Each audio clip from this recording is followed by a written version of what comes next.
But now the county supervisors have the final say, and they could override the planning commission back there.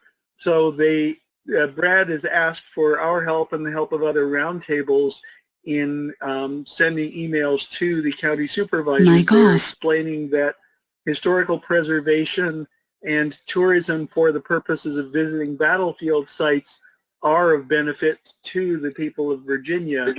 And so unless there's strong opposition, we plan to send an email in support of that principle because, you know, if there's no battlefield site, it's really not worth visiting a solar power plant as far as your tourism or historical research. So that's something that came up this week that we wanted to let you know about, and we'll be sending an email after the meeting in support of preserving the land and relocating the solar power project to something that is not a historic site, which is really the whole point. Building the solar power project is great, but don't build it on top of something that otherwise should be preserved. That's in Culpeper, right, Nick? Yes.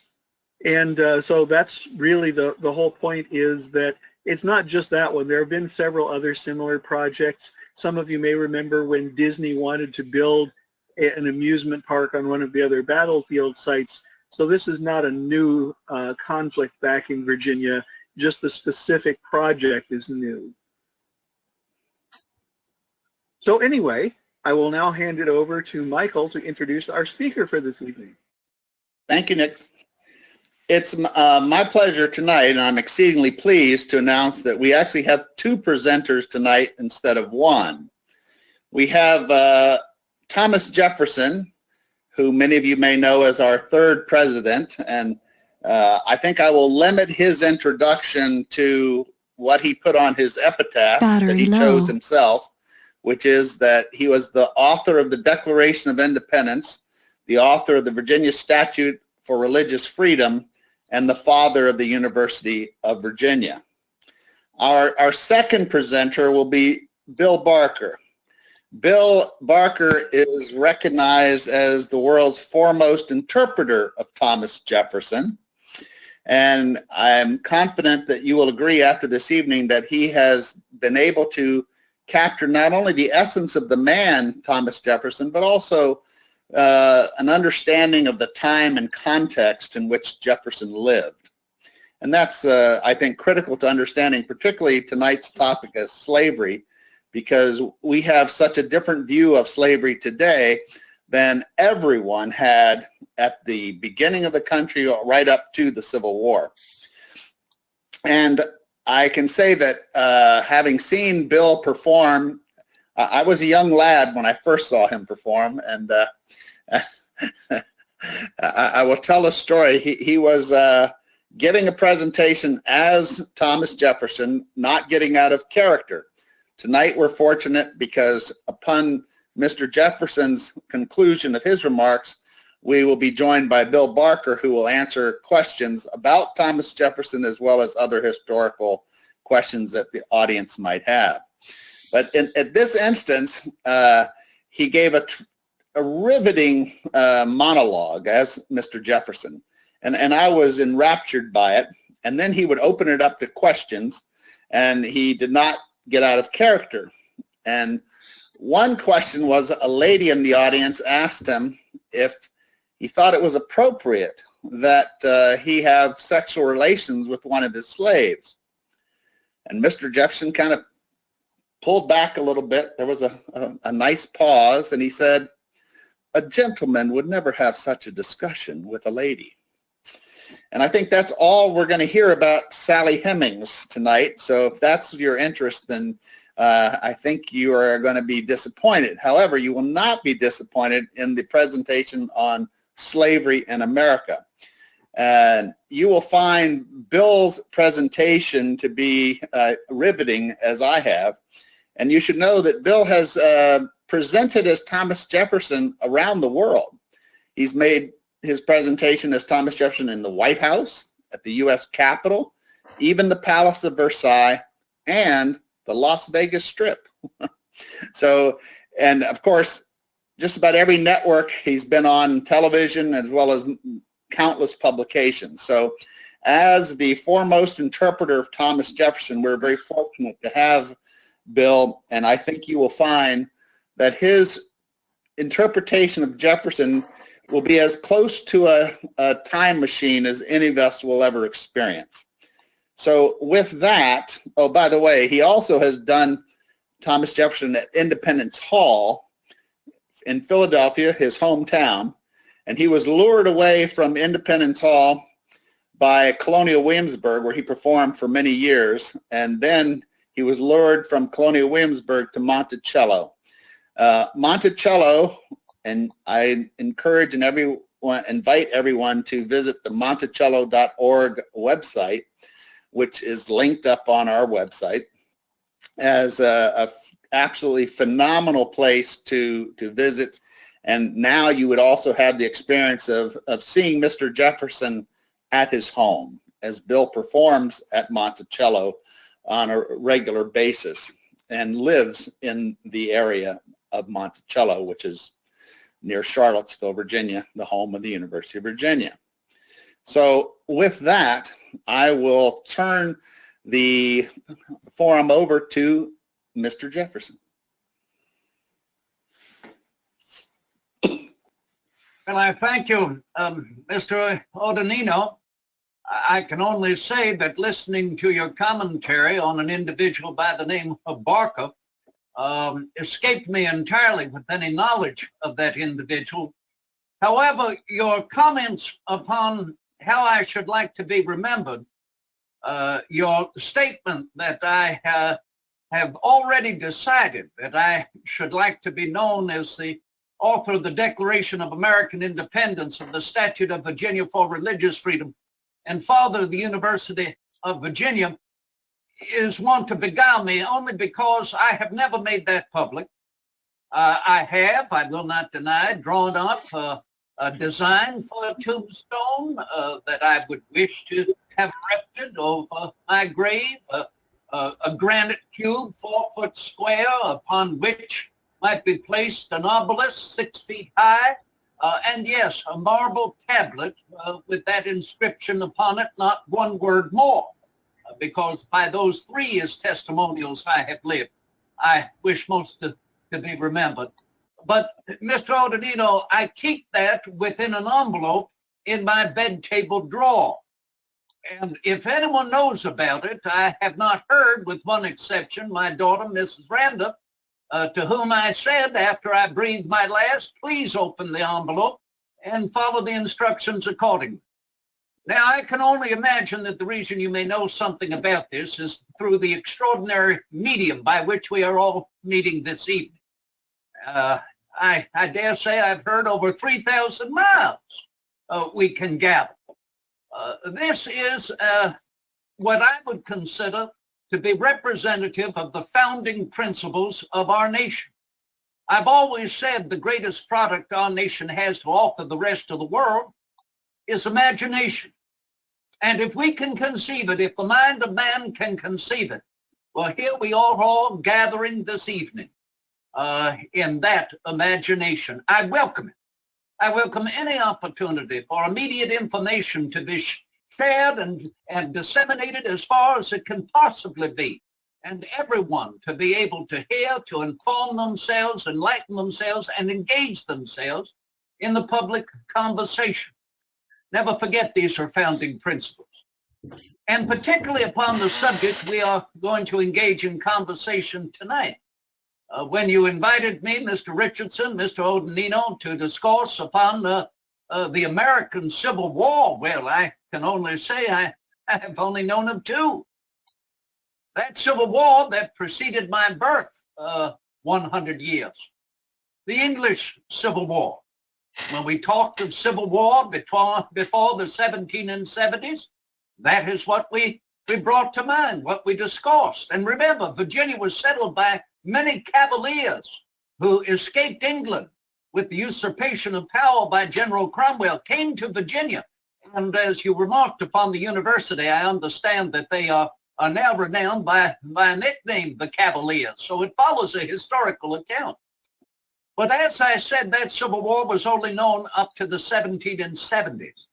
Because in the 1770s, early thereupon, our families were beginning to divide. Brother was having dispute with brother at the family meal table. My own family, the Randalls, were dividing as to our loyalties. Loyalties unto the crown, 3,000, 4,000 miles away, or loyalties unto us as a Virginian, let alone loyalties unto our sister colonies. We were all born British, and yet we were born very different here in the British colonies than our ancestors or our brethren in the British Empire, particularly in Great Britain. We began to look upon ourselves as Virginians, Pennsylvanians, those from Massachusetts, Jersey, the Carolinas, and Georgia. We were settling way beyond the line of demarcation that had been set up by George III after the end, if you will, of the French and Indian War, the 7 Years' War amongst the kingdoms of Europe. We were prohibited to do so, but we had already claimed lands there. And once the French were allowed to return, that Quebec Act, if you will, of 63, well, then we could not help but settle there the father. And here's another thing, as I mentioned, the French. We were also brought up to realize that very different from our English brethren back in Great Britain, we were here amongst a people that had already been here before us. We were brought up to know before the English claimed North America, the French had claimed. And before the French claimed North America, the Spaniards had claimed. And then, of course, we all knew that the natives of this continent had been here however long before any European arrived. This was no less in our minds a representation of America and Americans. And I was born under that old regime. I was born under the old habits, customs, and laws of that regime. And in this particular year of 21, I do believe it is the year 21, is it not? 18 and 21, I have made note, Monticello, that more and more are seeking our new nation to come here and settle than we've ever known before. The population of our nation now, with the 24 states, the 24th to enter this summer of 21, the population is near 10 million. And those who are coming here are discovering that population into which I was born. My parents were born, my grandparents, my great-grandparents. But as I had said, that does not make me any the more American than any coming here to live their lives. And as they come here, discovering a population I've always known, the natives I have referred to, red, white, and black. That is who we have been. That is who we continue to be. And with so many more coming here, it just increases that remarkable diversity of our population, but so it should. Because we are the first nation in the history, man, to be founded upon principles, not upon monarchy, nobility, royalty, aristocracy, special privileges. Principles argued and debated from time immemorial as to whether man is capable of self-government. This is why we are world-renowned. This is why you are here. I make these statements introductory that we might not forget what we were able to achieve as the 1770s dawned, something that England never ever wanted to have happen. We showed the rest of the world within time, particularly in 1774, long before the Declaration was written, long before the first shots at Lexington and Concord, that we could bring 13 individual nations together e pluribus unum. I pause and I ask you, how did we do that? Each one of those 13 colonies were distant, disparate, one from the other, in the degree of religious opinion in one versus a vast difference in the other, in the degree of freeholders living in one versus the greater number of tenants living upon the freeholdings in another. And mind you, upon the subject this evening, there was slavery in every single one of them. England wanted to keep us distant and disparate. She wanted to keep us arguing and bickering amongst ourselves. Why? Well, read your Machiavelli. That's right. Divide and conquer. It's common sense. But it's also common sense to realize 2 heads are better than 1, 3 heads better than 2, 13 heads collectively are most desirable for the common safety, common defense, and the common good. This is how we made the initial reconciliation. This is why when in Virginia we learned of the closure of the port of Boston in the spring of 1774, we would not sit idly by. Though she was 600 miles away in Massachusetts, we came to her aid and we called for an American Parliament. Not to have it the way they want up north in Massachusetts, not to have it our way in Virginia, but midway, between the North and the South, in the largest city in North America, Philadelphia. I had hoped to go there to that first Congress convening in September of 74. I fell ill, but in my illness, I was invited by my cousin, Peyton Renda, Speaker of the House of Burgesses in Williamsburg, who would be going to Philadelphia, and he would be elected the first president of that Continental Congress. By his invitation, I drew up a summary view of the rights of British America, that it might be brought up there in my absence. Cousin Peyton would have it printed up in the city of Philadelphia, distributed amongst all of the delegates there.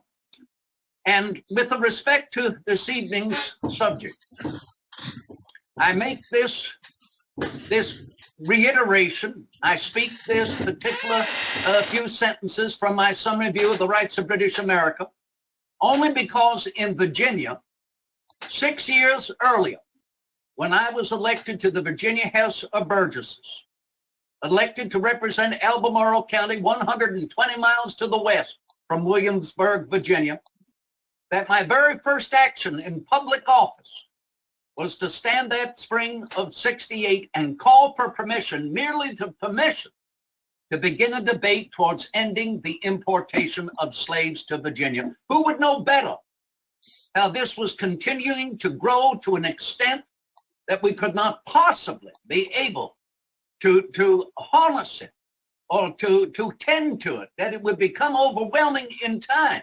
Not only was it morally wrong, the political economy did not support it.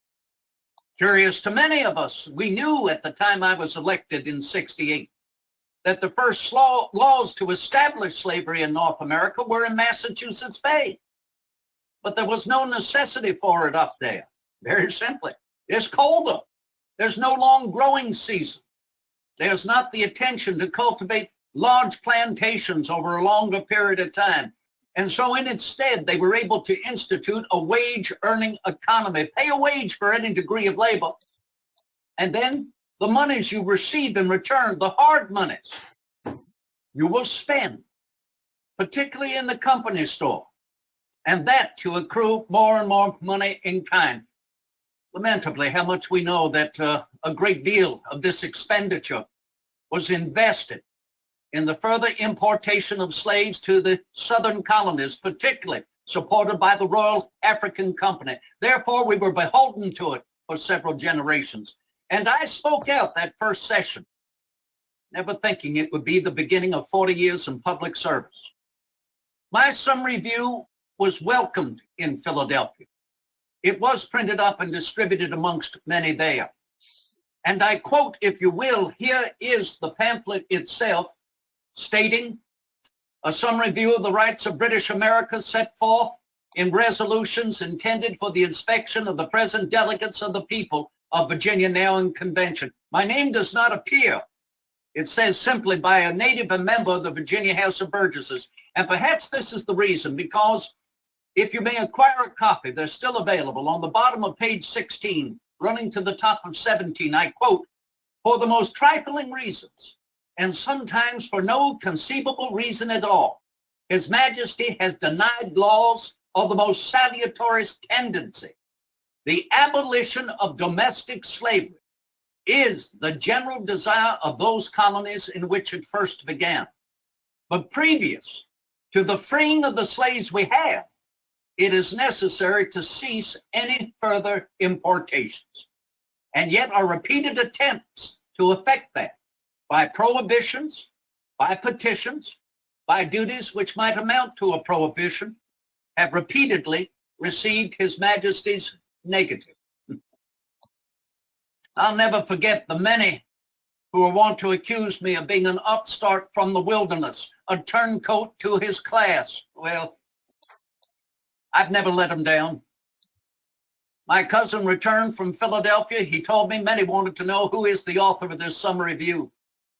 He said he replied to him, my cousin Thomas Jefferson from Albemarle in Virginia, and they replied to him that autumn of 1774, please tell Mr. Jefferson he's become well renowned as an author, even in his absence.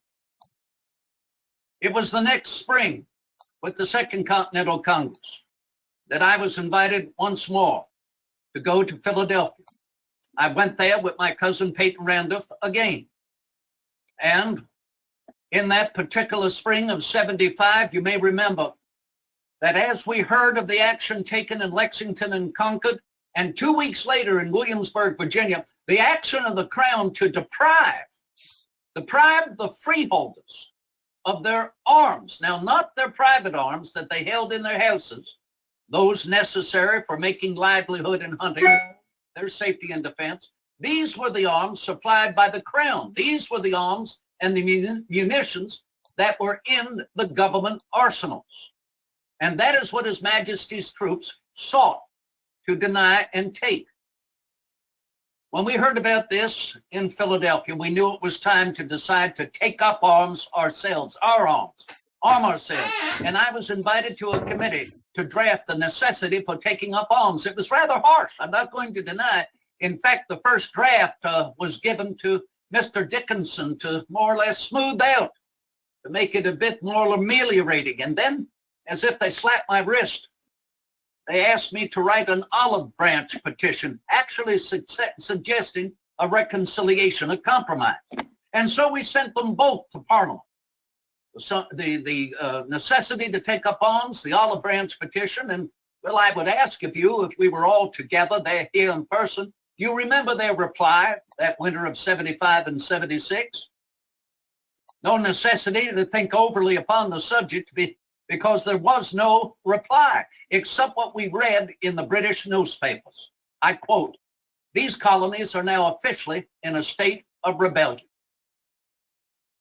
This was not before the Royal Governor of Virginia, John Merle Young, Earl of Dunmore, decided to incite a rebellion amongst the enslaved in Virginia, to welcome them to take up arms against their master and to join the British forces. Some did, not many. And we continued to arm ourselves and be prepared for war. It may not be known by many of you on the subject of the whole element, foundation of slavery, relegated to one particular color. That I had actually been called previous as an attorney practicing in Virginia to defend a slave, one who had run away from his master, one who was the grandson, if you will, of a white woman begotten with child by a Negro father. By the law of 1709, any white woman begotten of child by an Indian or Negro father would suffer the child to become a ward of the Church of England for 21 years.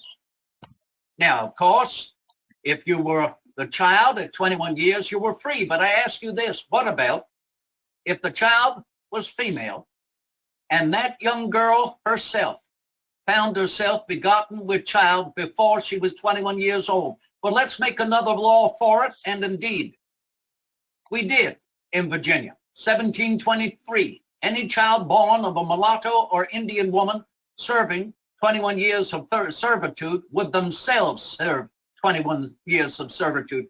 So you may understand therein how the sins of the mother will want to have its effect for successive generations. Now that would end with a male, or a boy would, at 21 years, be free. But the Church of England did not care to have that happen. And when the grandson of the white woman initially, one Samuel Hale, before 21 years of age, was sold to one Wade Netherland. Sam Hale knew the law. He knew what injustice had been done to him, and he ran away from Mr. Netherland. He was captured, ran away a second time. He was captured the second time, and Mr. Netherland wanted his money back. Mr. Netherland came to George Wythe in Williamsburg, under whom I read law, and asked for the prosecution. Mr. Wythe invited me to stand the defense for Sam Hale. This case was tried before the General Court in the Capitol building in Williamsburg. And in Sam Hale's defense, I argued two foundations. First and foremost, that the acts of slavery, any contract drawn up thereupon, go back to the initial capture, the initial acquiring of these slaves amongst the kingdoms of Africa. And that whenever the slave then sets foot on the soil of North America, a tabula rasa, these contracts are invalid. Most importantly, secondly, is I quoted the Justinian Code of Law, that first civil body of law, provided in the 6th century by Roman Emperor Justinian I, the foundation of which is simply everyone is born free. Everyone comes into this world with a right to their own person, to move wherever they choose, to make for their own livelihood. As I began that citation, the gentlemen justices, that is the 12 men who were appointed by the royal governor, of course, John Murray, the Earl of Dunmore, as they knew exactly what I was referring to, they brought down their gavel requesting me to be silent and found favor for Mr. Wythe's client. I'm only happy to say that though Sam Hale was returned to the Church of England, within a year he ran away again and no one ever heard anything more from him. The reason I reflect upon this, at the time I was to mention the influence of the extension of the Second Continental Congress in Philadelphia, the spring of 1776, is because of the invitation to me to join a committee appointed by President John Hancock, a committee of 5 men, to draft a Declaration of American Independence. The foundation of that declaration in the first 2 paragraphs is indeed that same Justinian Code of Law. And remember, too, this is a reference to the Summary View of the Rights of British America. That Summary View included the essence of the English common law, the right of an Englishman to seek redress for grievances, the right of an Englishman to protect and defend himself, the right of an Englishman to put forth his opinion freely. The committee to draft the Declaration of American Independence was an afterthought, because the first object, that first part of June 1776, was to create a motion upon the resolution of Virginia. The fact that on the 15th of May, 1776 in Williamsburg, Virginia became the first of all of the colonies to pronounce herself free and independent on behalf of her sister colonies. Rhode Island had sought nearly a month before, in April of 76, to pronounce herself independent, but it was only unto herself. And mindful of this too, Newport, Rhode Island, was one of the centers of the importation of slaves in North America. But in May of 76, Virginia became the first to declare an independency on behalf of her sister colonies. That resolution was brought up to Philadelphia, read by my kinsman, Colonel Richard Henry Lee, provoking an immediate consternation.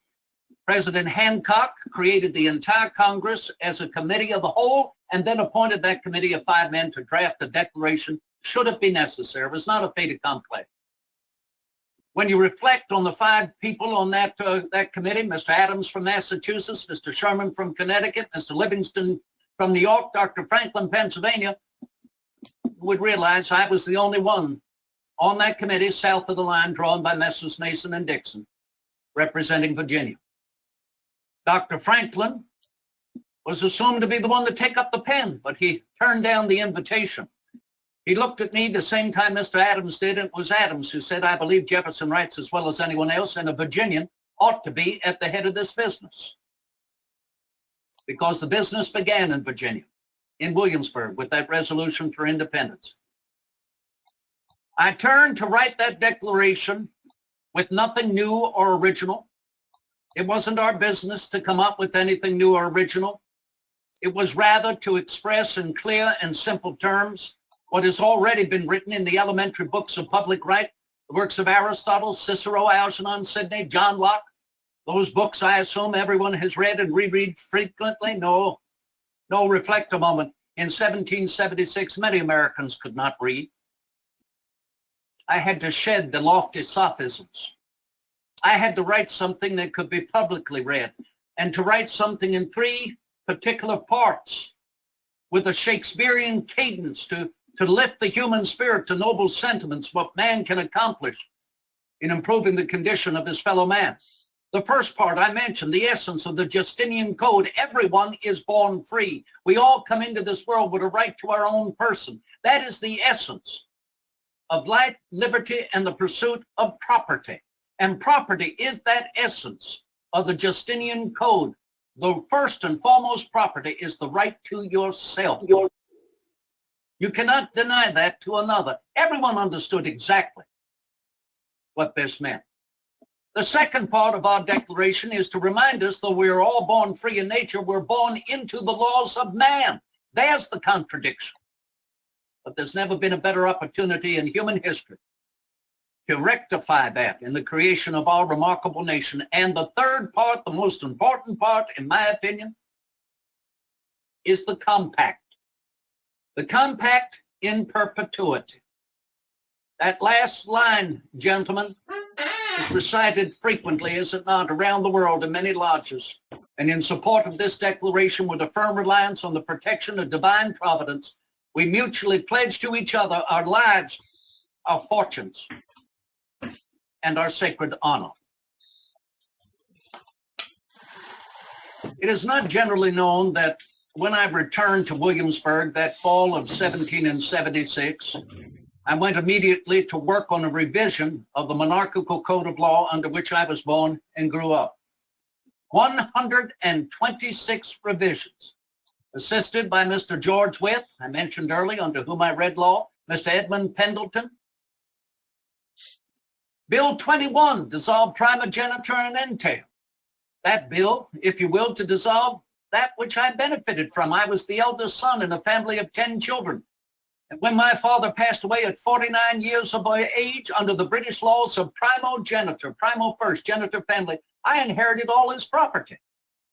Nearly 3,000 acres and all the families residing thereupon. Bill 82 is the bill for religious freedom, nothing like it in human history, in defending the liberty of one's own mind.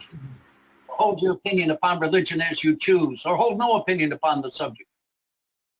Bill 79 for a universal system of education that can be attended to by the poor as well as the wealthy, the female as well as the male. That is the only way we're going to be able to hold on to the reins of self-government and hold together our union.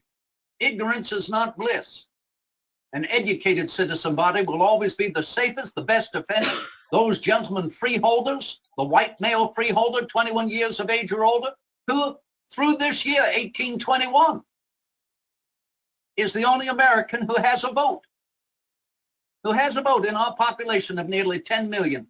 6% have the vote and a voice in our government.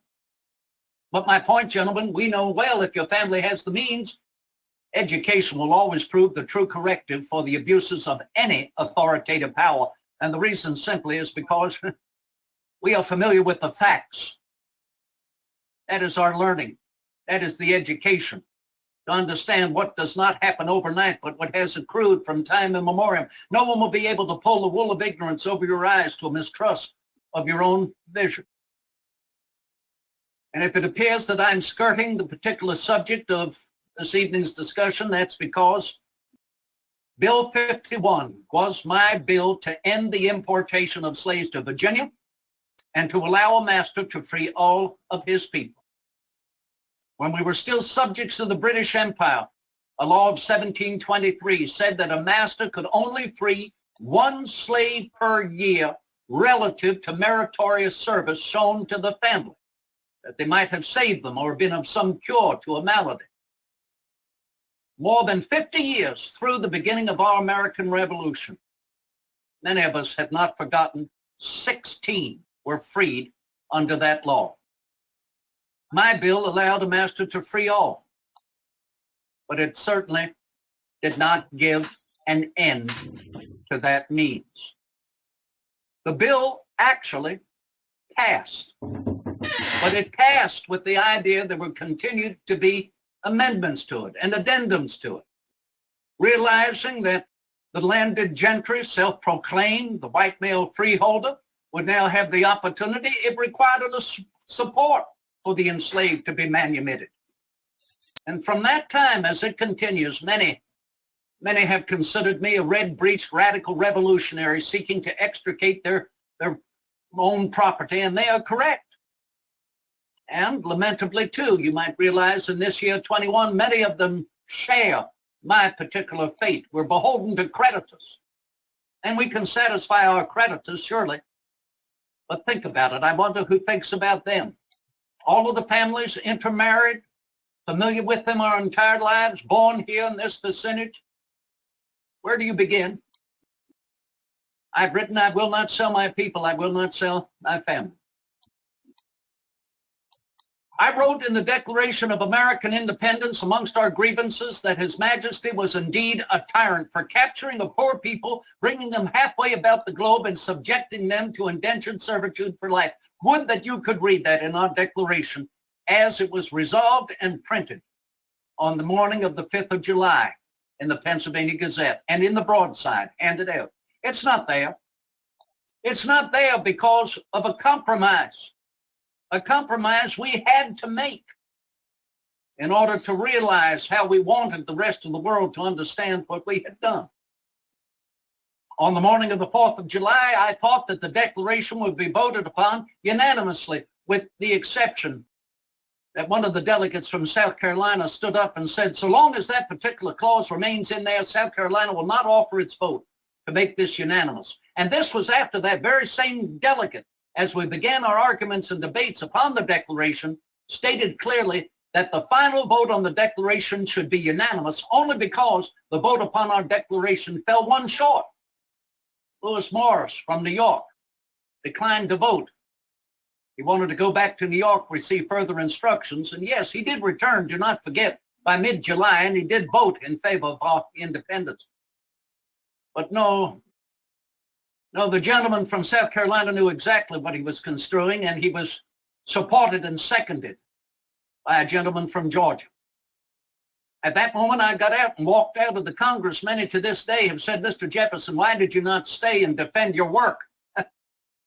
I could not, nor could one member of the Committee of Five. The reason simply, we abided by parliamentary procedure. Once my work was over, I turned the draft to the committee. That was it. No further say. The committee had their say, particularly Adams. He had a lot of alterations to engage. But then, once the committee finished their alterations, they handed the Declaration to the larger delegate body. In fact, Mr. Trumbull, Jonathan Trumbull, has symbolized that in his great painting, hangs in the rotunda of our Capitol. Many consider it the signing of the Declaration. No, it is not. It is the work of the committee. The work of the committee, proper parliamentary procedure. And once then in the hands of the larger delegate body, it was out of our hands. We had no further say. And of course now, as Mr. Trumbull wants, gazing upon that great painting with its heroic theme, it shows the Declaration is in our hands. After the victory of our American Revolution, our Congress met in Annapolis the spring of 1784. I was asked in that Congress to chair a committee to write a report on the Northwest Territories. And so it was, the committee drew up a report that I more or less authored. now owning those territories in the Northwest, how do we admit the territories into our union as new states? I wrote up 5 requisites. Firstly, every territory becoming a state of our union will forever remain a state of our union. Secondly, every territory becoming a state of our union will have its government in Republican forms as the other states and the federal government. Thirdly, every territory becoming a state of our union will have a portion of the national debt apportioned on it as it can afford to pay. No need for a Hamiltonian plan of assumption that we later faced. Pay as you go along. The Hamilton plan, of course, is purposeful to create the debtor and creditor. Fourthly, no one holding any hereditary title will be admitted a citizen of our nation. We will nip aristocracy in the bud. And fifth, to our general interest this evening, by the year 1800 of the Christian era, there shall no longer be any indentured servitude in any of the states or the territories annexed to it. This was put up to vote. It required 2 delegates to represent each one of our states at that time. We were still the 13th. And it lost. But please do not forget it lost by 1 vote. It is said that the delegate from New Jersey was home ill that evening. I wrote the next morning, the heavens clouded over our young nation and the destinies of unborn millions was made. Oh, they were quick to suggest that Mr. Jefferson be commissioned our nation's minister plenipotentiary to the court of King Louis XVI of France to succeed Dr. Franklin. But they could not ignore the fact that the vote on the report for the Northwest Territories was so dire with just 1 vote. And so it was recreated, the Northwest Ordinance of 1785. And though some from Massachusetts are want to suggest that a representative named Dane, D-A-N-E, was responsible for inserting that slavery clause, please, citizens, my good friend, Mr. Edward Coles, who was born and grew up along with his brother Isaac at a neighboring plantation, Enniscorthy. Well, the 2 of them, of course, beleaguered me with what more I could do in my advanced age to bring about an end to slavery. I said, it is on your shoulders, gentlemen. And Edward Coles then took his inheritance, went up to Illinois as it became a state, and there freed his enslaved.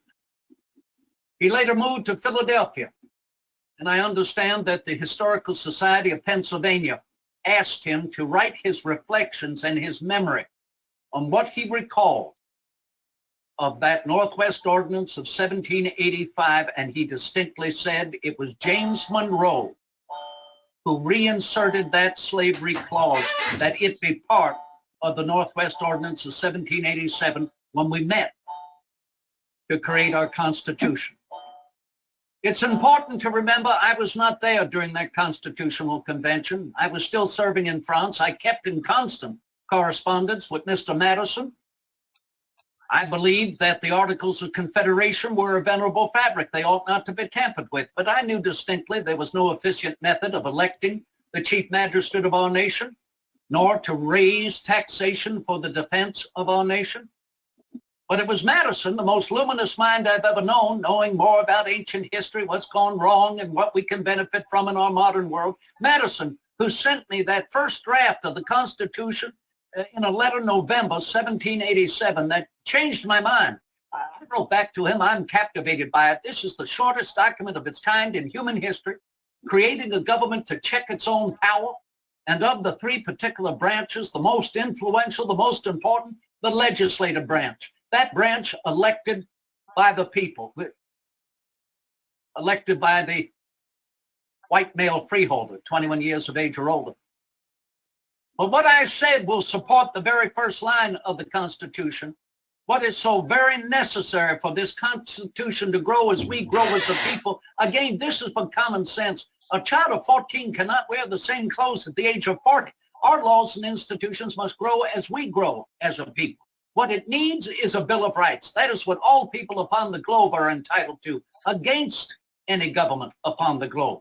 Mr. Madison retaliated. He said, we do not need a Bill of Rights. All of it is inferred in the Constitution. And I wrote back, do you mean to tell me we're going to rest upon inference on such an important subject as the inalienable rights of man? He then saw the light. I'm happy to say that I changed his mind on one particular subject, and he has remained ever since, though considered an ardent Federalist first. Ever since, he has remained a democratical Republican. But the point to remember about our Constitution, though I was not there and though I had some influence, is the simple fact it itself was the result of a compromise. A compromise that does not answer the future of our subject this evening, in my mind, so long as idly. A compromise that has made many of us look upon the future with a respect to those generations yet unborn, that they might discover a method to reconcile this barbarous commerce of slavery. I can only tell you that when I returned from 5 years in France, took up the commission as our nation's Secretary of Foreign Affairs, becoming the Department of State, even though in argument with our Secretary of the Treasury and resigning from that office, those who began to follow the democratical Republican platform invited me to return and stand for the highest office, first in 96, and then, having lost and suffering the office of Vice President, which, when you talk about amendment to the Constitution, happily we did amend, because originally written it said whoever receives the second highest number of votes becomes Vice President. Now, the 12th Amendment brought that first vice presidential election into its regard in 1804. And this was after, happily, the presidential election of 1800. But I can tell you, and please do not forget, that immediately taking up the office of president of our nation, I continued with my efforts to bring to justice any slave trader that was wont to cause criminal harm to their cargo of slaves, let alone to deter any effort for the states to continue such importation. And as this continued in its influence to the next presidential election of 1804, I'm happy to report, though 1800 was a contest the likes of which we may never see again, the quaint term landslide was provided to my victory in the presidential election 1804. And two particular states, Connecticut and South Carolina, that continued to welcome the greatest ports of the importation of slaves to our nation, certainly did not care to cast their electoral votes for me. They were two of but a few others that I did not gain. And that's because they knew that the vote of 17 and 84 in our Congress in Annapolis, the result of which was our Northwest Ordinance 85, the Northwest Ordinance 87, had found its way into our Constitution to allow in 20 years' time another opportunity for our nation to vote and finally end the importation of slaves. There's the beginning. And can you imagine, our old enemy England succeeded to end the importation of slaves to her shores in 1807 through the influence of William Wilberforce, with whom I continue to correspond. And therefore, the very next year, the bill was put forth by a senator from North Carolina, Mr. James Turner. James Turner initiated that bill to end the importation of slaves to our nation, voted on by our Congress March the 2nd, 1807, to take its effect the first day of January, 1808. Think of the 40 years, as I certainly have pondered many, many times, near 40 years since my first action in public office in the old House of Burgesses, stand to call for permission to begin a debate towards ending the importation of slaves, that nearly 40 years later, be able to see that final reconciliation and to be able to sign into law on March the 2nd, 1807. Citizens, I do not want to beleaguer this gathering tonight with my further commentary, with perhaps one exception. and that is to read to you what I understand is the reflection of my good friend John Quincy Adams. The statement that John Quincy Adams entered into his diary on March the 2nd. Imagine this, March the 2nd, 1820. This was after the vote of the Congress to accept a compromise between admitting Maine, our 23rd state, as a free state, and then to admit the territory of Missouri enslaved, to enter our union a year later, this year, 1821, in the summertime. A compromise, citizens, which you know we had already followed for nearly 20 years. The compromise that resulted from those Northwest ordinances, particularly of 87, drawing an imaginary line, 3630, that will admit a northern state, but the next one must come from the south. We have Ohio in my first administration, March 1803, but 9 years later, let us admit Louisiana as our 18th state. And do not forget, I'm rather proud of it, we admitted a Catholic state, allowing them to continue with their parishes and the Napoleonic Code of Law. Oh my, did the pulpits rattle in New England. But then reflect too. Our 19th state comes into our union up north, Indiana. Our 20th state, a year later, comes into the union from the south, Mississippi. Our 21st state then, above 3630, Illinois enters. And then in 19, go south again, and we compromised with admitting Alabama. Here we are, citizens, this year of 1821. I'm happy to read that John Quincy Adams states clearly, the Declaration of Independence not only asserts the natural equality of all men and their unalienable right to liberty, but that the only just power of government is derived from the consent of the governed. A power for one part of the people to make slaves of the other can never be derived from the consent and is therefore not a just power. I have favored this Missouri Compromise, says Adams, believing it to be all that could be effected under the present Constitution, and from extreme unwillingness to put the Union at hazard. But perhaps it would have been a wiser as well as a bolder course to have persisted in the restriction upon Missouri, till it should have terminated in a convention of the states to revise and amend the Constitution. This would have produced a new union of 13 or 14 states unpolluted with slavery, with a great and glorious object to effect, namely, that of rallying to their standard the other states by the universal emancipation of their slaves. If the Union must be dissolved, slavery is precisely the question upon which it ought to break. For the present, however, this contest is now laid asleep.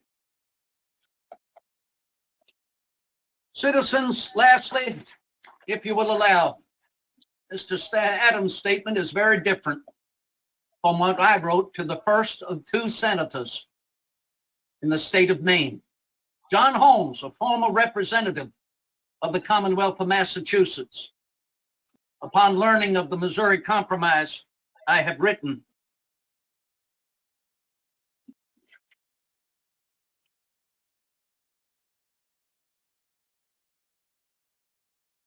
I had for a long time ceased to read newspapers or pay any attention to public affairs, confident that they were in good hands and content to be a passenger in our bark to the shore from which I am not distant. But this momentous question of the Missouri Compromise, like a fire bell in the night, awakened and filled me with terror. I considered it at once as the knell of the Union. Oh, it is hushed indeed for the moment, but this is a reprieve only, not a final sentence. a geographical line coinciding with a marked principle, moral and political, once conceived and held up to the angry passions of men, will never be obliterated. And every new irritation will mark it deeper and deeper. I can say with conscious truth, there is not a man on earth who would sacrifice more than I would to relieve us from this heavy reproach in any practicable way. The cession of that kind of property, for it is so misnamed, is a bagatelle which would not cost me a second thought if, in that way, a general emancipation and expatriation could be effected, and gradually, and with due sacrifices. I regret that I am now to die in the belief that the useless sacrifice of themselves by the generation of 76 to acquire self-government and happiness to their country is to be thrown away by the unwise and unworthy passions of their sons. And that my only consolation is that I will not live long enough to have to weep over it.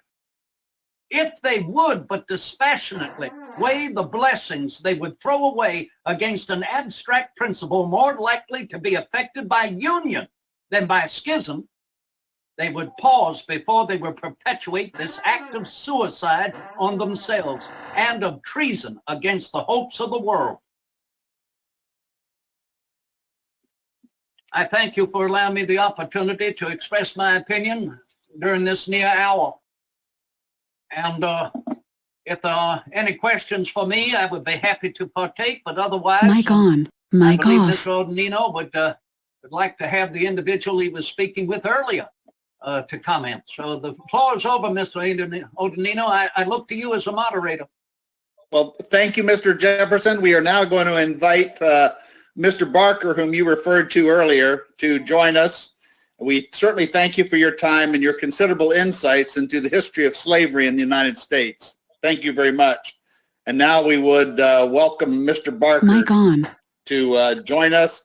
And it's my understanding that Mr. Barker will be able to field questions that our audience might have, not only about historical events post-1821, but also any questions that might arise on the comments that we've heard from Mr. Jefferson this evening. Mr. Barker, welcome. Thank you, Michael, and thank all of you for remaining and listening to essentially what Jefferson himself wrote and reflected upon, because at this time in 1821, Mr. Jefferson was beginning his autobiography. So Mr. Jefferson reflected upon was what he had written and what he had attended to, including that final letter to John Holmes. So remember, this is speaking from Mr. Jefferson's point of view, and now, you know, to speak upon whatever you would like out of context of Mr. Jefferson, I'm happy to pursue. So the floor is open. You mentioned John Quincy Adams. I believe that you do have some news about John Quincy Adams' writings. Well, as you heard, the opinions of John Quincy Adams upon the Missouri Compromise and that of Thomas Jefferson were remarkably similar. They are remarkably similar. They both foresaw what this could lead to, that if the Union were going to dissolve and fall apart, it would be over slavery, decidedly over slavery.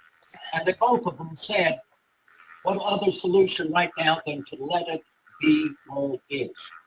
So some years later, John Quincy Adams entered into his diary the following comment upon Mr. Jefferson. This was entered into John Quincy Adams' diary in 1831.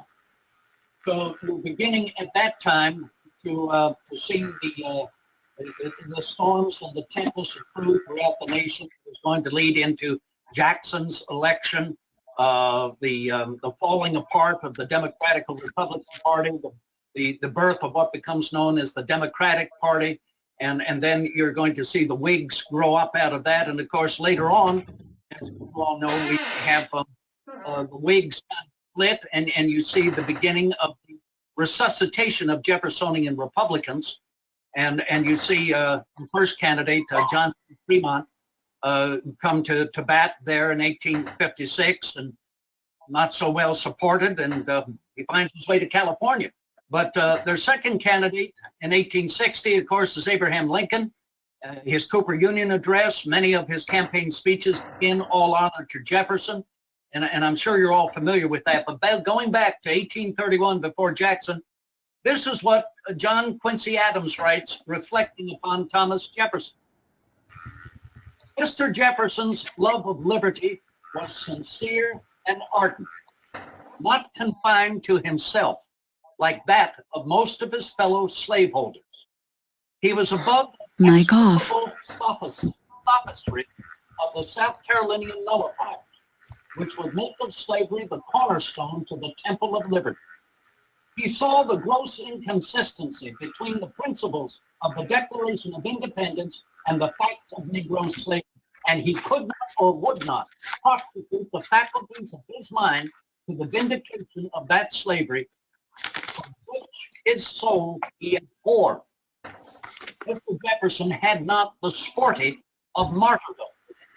He would have introduced a flaming denunciation of slavery into the Declaration of Independence, but the discretion of his colleagues trumped out. He did insert a most eloquent and impassioned argument against it in his notes upon Virginia, but on that very account, the book was published almost against his will. He projected a plan of general emancipation in his revision of the Virginia laws, but finally presented a plan of leaving slavery precisely where it was.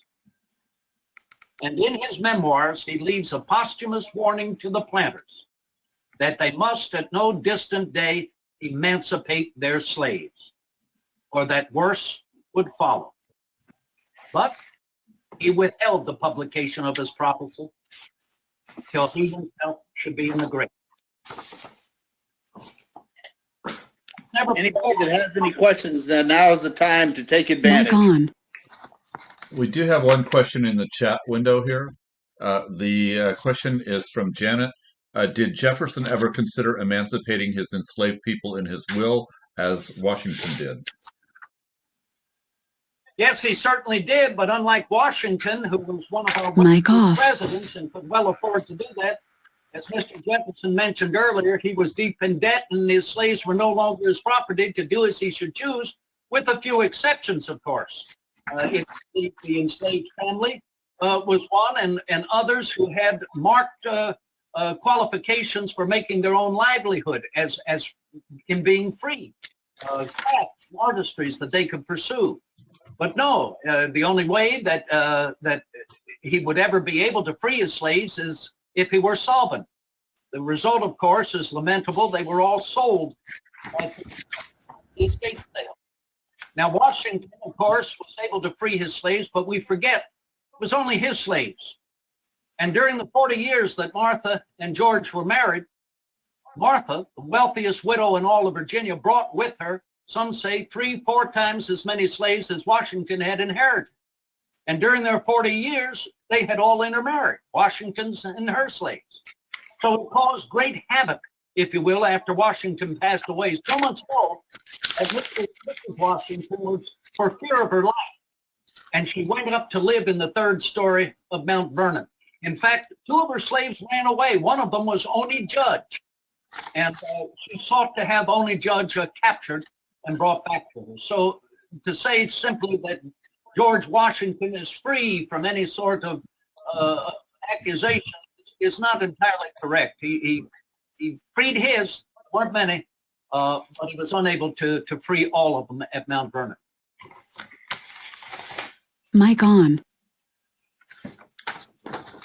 And what was the law, Bill, in Virginia regarding the manumission of slavery during most of Jefferson's life? The manumission for slavery, you could free any slave, but the slave had to be freed by a deed. You had to draw up a deed legally that pronounced that this individual was freed. That individual would then be able to carry that with him. And furthermore, as you heard Mr. Jefferson remark in that letter, he had a great question, particularly as he grew older. Even with the emancipation of slaves, can we all live together under the same government? He was part of that slave the colony of Monrovia, as James Monroe began to initiate when he became president, an expatriation of slaves because of that great word. And what helped to instigate this amongst a lot of Americans was, of course, the Toussaint Louverture uprising in Haiti and Saint Domingue. It created a great fear throughout our nation that this could happen amongst us. Now, Gabriel Prosser and the other slave uprising occurred after Jefferson's time. But here's Jefferson hoping that during his time there could be an effort to emancipate and expatriate. This is something where, argued back and forth for those many years, there really was no immediate solution. They abided with it, as you heard both Jefferson and John Quincy Adams. Mic on. Right. There's another question in the chat window also regarding emancipation from Stephanie. Did Jefferson ever consider emancipating his personal slave Jupiter? Yes, he did. As a matter of fact, that was discussed. And Jupiter, for whatever reason, stayed with him.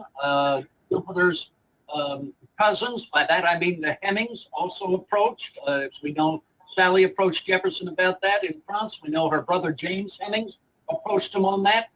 After they returned from France, Jefferson did emancipate James Hemings. But Jupiter, no, stayed on, might have had that opportunity had he not fallen ill in late autumn, early winter 1799, as he was driving Jefferson up to Philadelphia for the last session of the government in Philadelphia, that winter of 99 and 1800. Jefferson made sure to provide for him in Fredericksburg, put him up at an inn there and provide blankets for him, and learned only later that Jupiter then felt well enough to go back to Monticello and then seek a cure down at Jefferson's brother's house, Randolph Jefferson, at Snowden down near Scottsville. And it came to pass that he was given a potion, though the term is made, by a Negro doctor who commented this will either cure you or kill you. And we're not certain of exactly how his end came about, but he did die within a short time after that at the Randolph Jefferson plantation of Snowden, and evidently was buried there. Mic on. Bill, many people here may not be familiar with Monticello, and since you are now the resident Mr. Jefferson there, and I understand Monticello has gone to great lengths to discuss the life of slaves at Monticello. Could you give us a little insight into what Monticello is like for a visitor today, why it would behoove people to visit, and what are the approaches Monticello is taking to highlight the life of slaves at Monticello during Mr. Jefferson's time? For the last thank you, Michael. For the last several years, Monticello has conducted daily talks on slavery, right on site, right there along the southeast terraced walkway, where it is believed the rooms for Sally Hemings and some of her family were located. These are every hour, on the hour, and it is an in-depth discussion about slavery in the time and Jefferson's inheritance and Jefferson's attentions to it. And oddly enough, we have Mr. Jefferson to thank because so much of the information, particularly the names of nearly every single slave, and he owned throughout his life nearly 600. That Mr.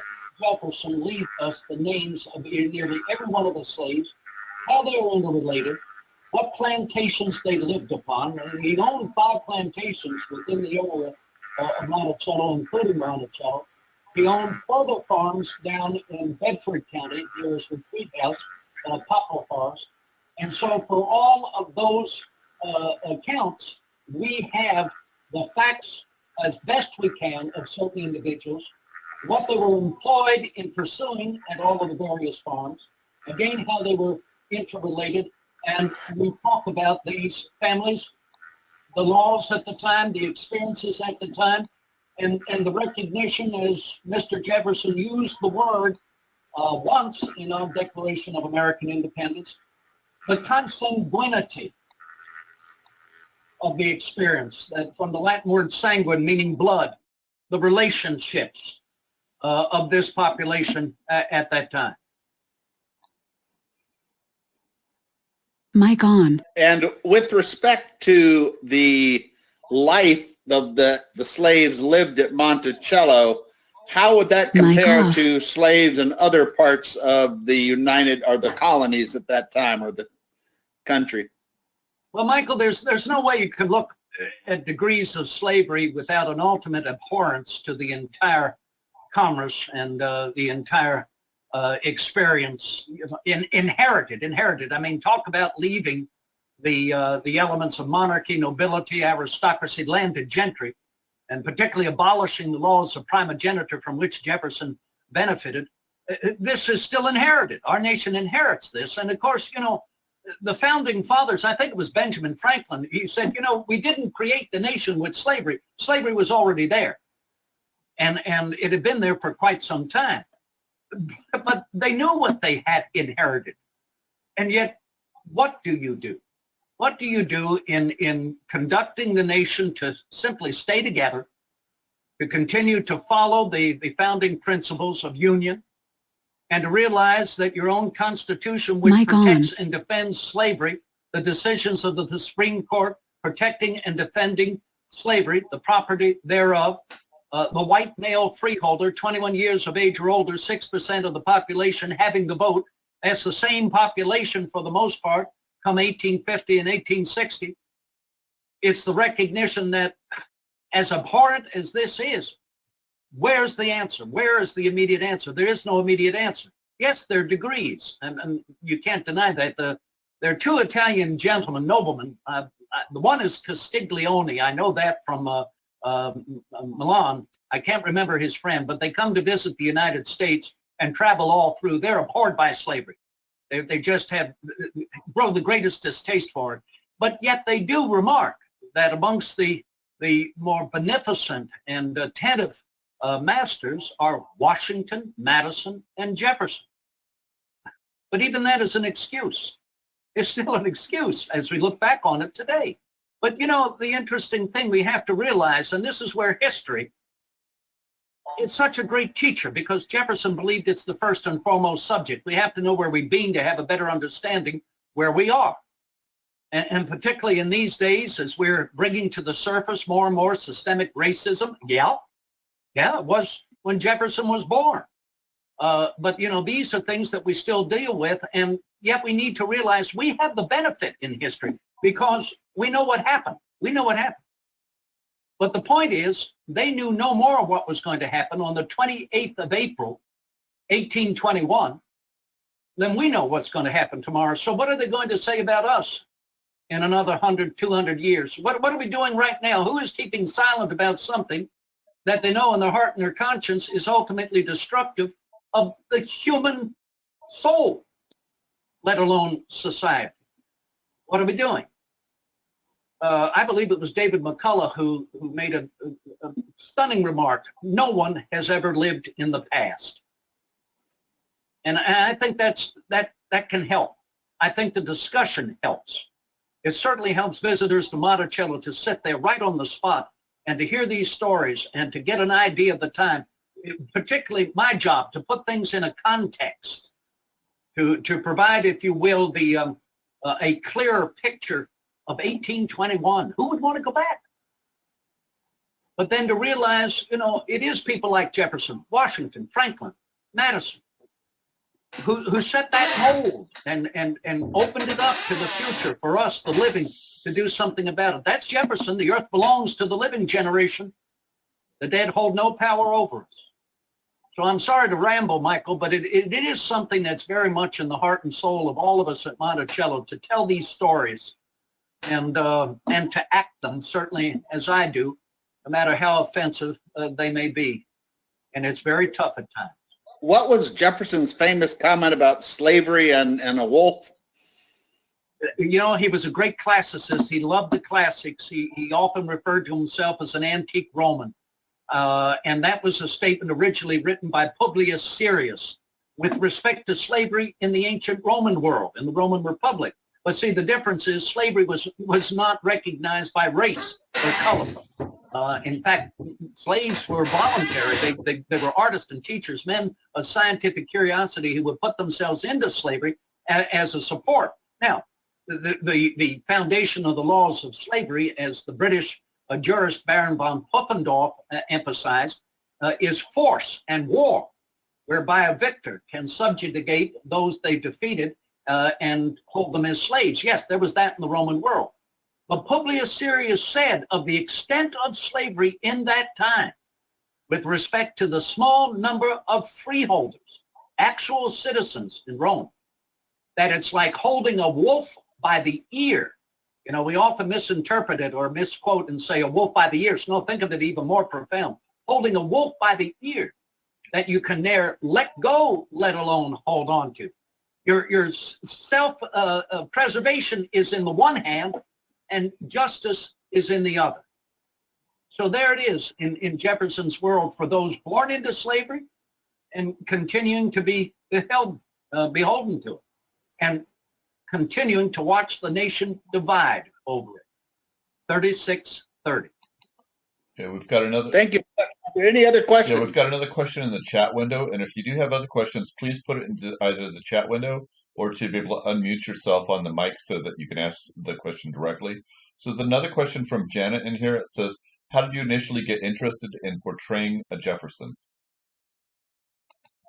Janet, I got interested by, I suppose, being a generation removed. My father was 62 years old when I was born. He was born in 1894, and he was the grandson of Confederate veterans. He was born in a house that was built by my direct male ancestor back in 1763. And when we would visit all our relations down in North Carolina, it hadn't changed much since the days of the Civil War. The roads were all dirt. I used to ask my father, does this look like it does now when you were a boy? He said, it looked this way before the Civil War. I used to ask my granddaddy the same question, and he said it looked the same for him. This is in the turn of the century, 1900. My mother was born in 1910 in Philadelphia, where she witnessed horse and carriages. She was 8 years old when the Spanish flu came through. I wish I had listened to her more, but I remember her talking about people masking up and being so very worried about it. So there you are, Janet. It's that being a generation removed. And when my father would talk about the war, he was talking about the Civil War. And he was in World War I, but the war still meant the Civil War. My mother's father saw Lincoln in his coffin when he was brought to Philadelphia and laid out in Independence Hall. So I grew up with these stories. And quite naturally, I was a history major. I loved telling stories, as my parents did. I went into theater work. And pretty soon, a friend of mine who portrayed William Penn, he was a teacher in the 4th grade public school system where they teach Pennsylvania history. He walked into the classroom dressed as Penn. And he came up to me and said, did anyone ever tell you look like Jefferson? This was 1980. And I had long red hair, was rather ginky. And I said, what are you talking about, Carl? His name was Carl Gatter. He said, they need one at Independence Hall for photo ops and celebrations. He said, you'd love it. You're a historian. He said, maybe you could answer some questions, but you'd learn. So that's how it started. And I never looked back. Within a year or two, I was getting invitations elsewhere. And I moved away from the stage because this was something that just fascinated me. I've never turned and looked back. And I have to say, Jefferson has never, ever been boring. In my opinion, he continues to be relevant to everything that goes on. His vision is astounding, and his defaults are astounding because they're very human. When you realize we're all caught in our times. What can we foresee in the future? What will happen? So thank you, Jenna, for the question, but it's been an extraordinary livelihood. Any other questions for the chat or to be able to unmute yourself? If you have any, that would be the time to ask. Well, Bill, thank you so much for bringing your nonpareil interpretation of Mr. Jefferson for us and the wonderful insights into the history of slavery in America, as well as your own personal commentaries. We've greatly appreciated. I'm sure I speak for the entire audience when I say we're very grateful for you taking the time. I know it's getting even later there tonight, but you're back east, and we thank you for taking the time to do that. And so we will bid you adieu with a great boatload of appreciation for your efforts and your talents that you were so generous to share with us this evening. Well, Michael, I want to thank you. I want to thank you, David, and I want to thank all of you in your noble efforts, truly, to preserve the story of our American Civil War, so that, again, we can remember where we've been, to watch out, you know, for where we are. It's an extraordinary story. So thank you for letting me be part of our discussion here tonight. There's a final commentary in the chat that I just want to be able to share. It says, I'm very glad to see Mr. Barker. I lived in Charlottesville for 4 years, but always miss seeing him there. So thank you very much, and I think we can end on that. Thank you. Thank you. Good night, everybody.